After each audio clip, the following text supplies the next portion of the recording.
विद्यार्थियों, आज की कक्षा में हम काल के बारे में अध्ययन करेंगे। काल का शाब्दिक अर्थ होता है समय। तो जैसा कि हमने पहले काल की परिभाषा पढ़ी, काल के प्रकार पढ़े, आज के इस कक्षा में हम जो भूतकाल है, काल का दूसरा प्रकार वो पढ़ेंगे। भूतकाल, जैसा कि नाम से पता चल रहा है कि भूत का मतलब होता है बीता हुआ। भूतकाल अर्थात बीता हुआ समय, बीते हुए समय का बोध करवाने वाले शब्दों को हम भूतकाल कहते हैं। इसकी परिभाषा,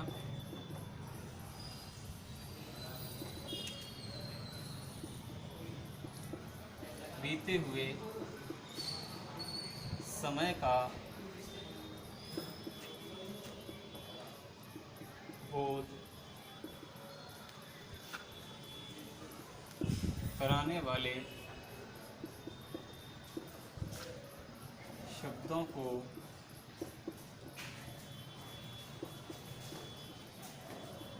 भूतकाल कहते हैं। यानी जो समय बीत चुका है उस समय का बोध करवाने वाले शब्दों को हम क्या कहते हैं? भूतकाल कहते हैं। जैसे उदाहरण के तौर पर हम देखें,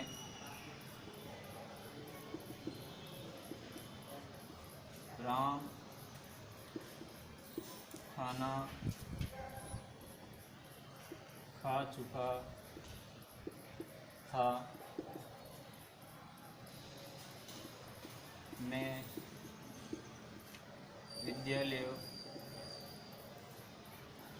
चला गया। इस प्रकार के जो वाक्य है, इनमें क्रिया के पूर्ण होने का, जो कि बीते समय में संपन्न हो गई है, इसका बोध होता है। इस कारण से हम इन्हें भूतकाल में रखते हैं। राम खाना खा चुका था, यानी उसने खाना खा लिया, क्रिया पूरी हो गई है खाने की, इस कारण से इसको किस में रखेंगे? भूतकाल में। ये हमें बीते हुए समय का बोध करवाते हैं। अब भूतकाल वापस पुनः 6 प्रकार के होते हैं। भूतकाल के प्रकार,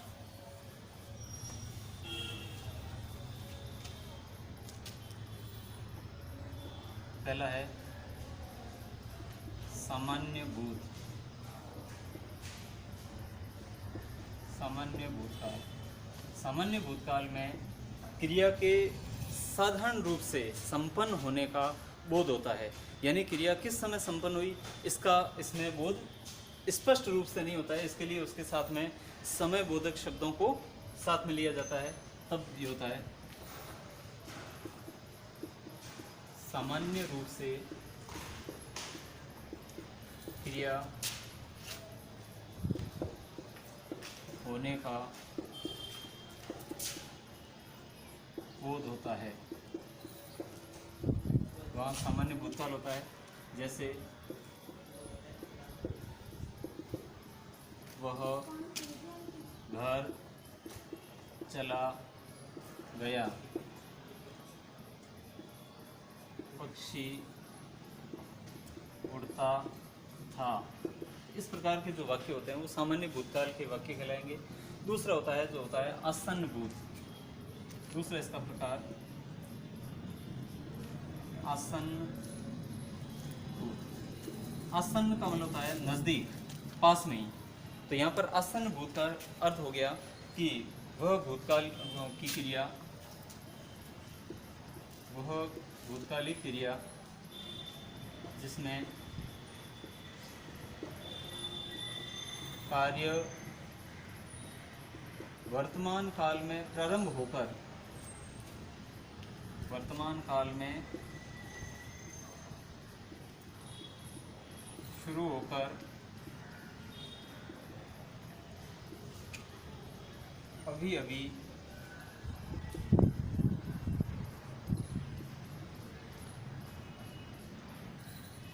संपन्न हुई है।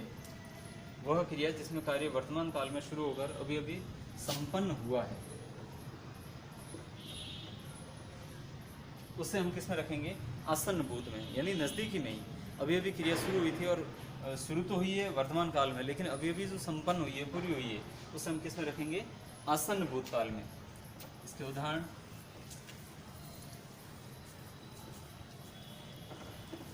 उदाहरण के तौर पर हम देखें, वह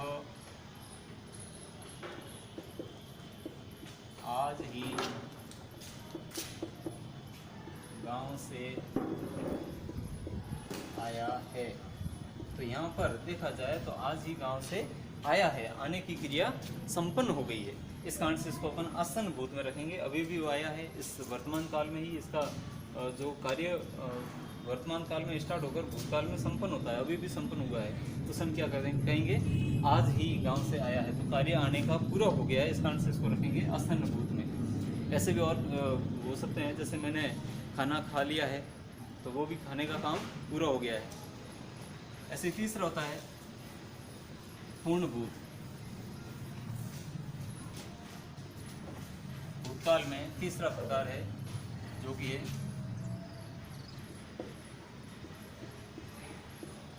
पूर्ण भूतकाल। काल का वो प्रकार जिसमें क्रिया पूरी होने का बोध होता है।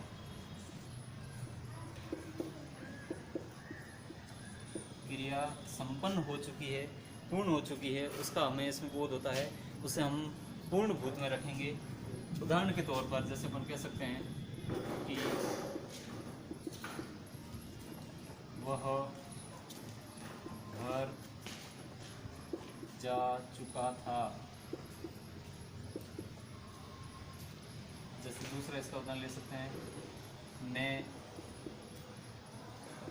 2009 में अजमेर गया। तो इस प्रकार से ये बहुत पहले की बात है, जो कह सकते हैं अपन क्रिया जब संपन्न होती है उस समय का हमें बोध होता है कि वो तो बहुत पहले संपन्न हो चुकी है, तो उसको हम किस में रखेंगे, पूर्ण भूत में। ऐसे ही चौथा प्रकार होता है इसका अपूर्ण भूत। अपूर्ण भूत यानी इसमें क्रिया के पूरा होने की एक तरह से संशय बना रहता है कि वो क्रिया पूरी हुई या नहीं हुई। क्रिया पूरी नहीं होती है, जिसमें क्रिया पूरी नहीं होने का बोध होता है। वो वाक्य जिसमें क्रिया पूरी नहीं होने का बोध होता है, ऐसे हम वाक्यों को किस में रखेंगे, अपूर्ण भूत में रखेंगे।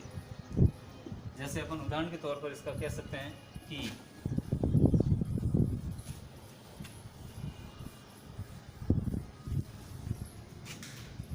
यानी क्रिया भूतकाल में भी चलती हुई नजर आएगी। उदाहरण के तौर पर अपन इसका ले सकते हैं, जैसे राम वन जा रहे थे, हम बस में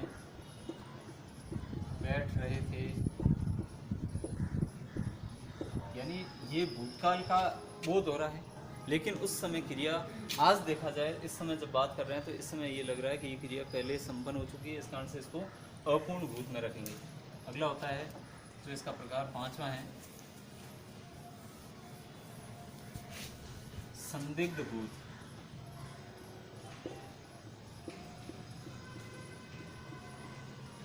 संदिग्ध भूत।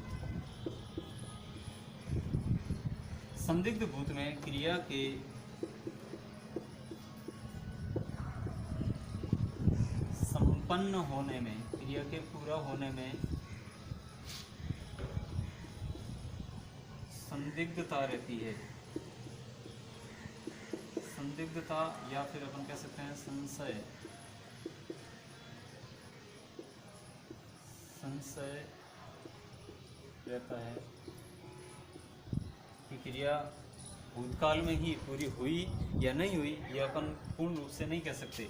जैसे उदाहरण के तौर पर अपन लेते हैं इसमें, वह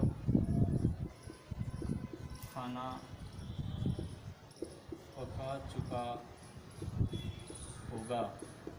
अब यहाँ पर संदिग्धता बनी है कि वो खाना पकाने की जो क्रिया है वो पूर्ण हुई या नहीं हुई, क्योंकि ये खाना पका चुका होगा यानी बीते हुए समय का बोध करवा रहा है कि ये कार्य उसने शायद पूरा कर लिया होगा। यदि उसका पूरा हो जाता है तो भी अपन नहीं कह सकते, और नहीं भी होता है उसका अभी तक कार्य, ये खाना पकाने का काम चल रहा होगा, तो भी अपन पूर्ण रूप से नहीं कह सकते। इस कारण से इसमें क्या होगा, संदिग्ध भूतकाल होगा। छठा इसका प्रकार है वह है हेतु हेतुमत भूतकाल। छठा जो प्रकार है भूतकाल में वह है हेतु हेतु मत भूतकाल। हेतु हेतु मद में क्रिया वर्तमान में प्रारंभ होती है, वर्तमान की क्रिया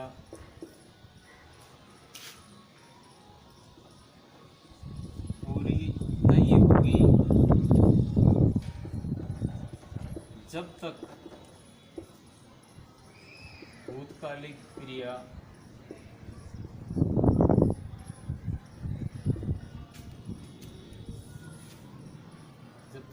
भूतकालिक क्रिया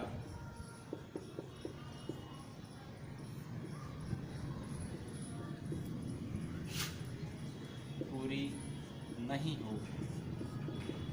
अर्थात अपन कह सकते हैं कि एक क्रिया दूसरी क्रिया के ऊपर डिपेंड रहती है, उसके ऊपर आश्रित रहती है।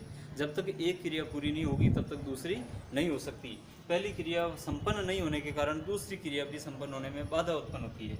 जैसे उदाहरण के तौर पर हम कह सकते हैं कि वर्षा होती तो फसल बोते। अब इसमें वर्षा होना ये क्रिया पहले यदि संपन्न होती है तो फसल बोते, ये क्रिया संपन्न होती, नहीं तो जब तक ये क्रिया संपन्न नहीं होती है तब तक ये क्रिया भी पूरी नहीं होगी। तो एक क्रिया दूसरी क्रिया के ऊपर आश्रित रहती है। ऐसे ही वह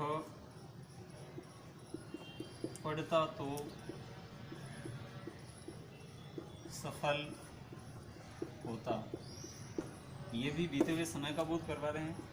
और इनमें क्रिया एक यदि पूरी होती है तो दूसरी भी पूरी होती है, एक क्रिया संपन्न नहीं होती है तो दूसरी को भी पूरी होने में बाधा आती है, अड़चने आती है। तो इस प्रकार से ये देखा जाए तो अपना हेतु हेतुमत भूतकाल ही संपन्न होता है। और भूतकाल के जो इसके प्रकार थे वो अपन ने पढ़ लिए हैं। आगे की वीडियो में हम इसका जो अगला प्रकार है भविष्यकाल वो पढ़ेंगे। धन्यवाद।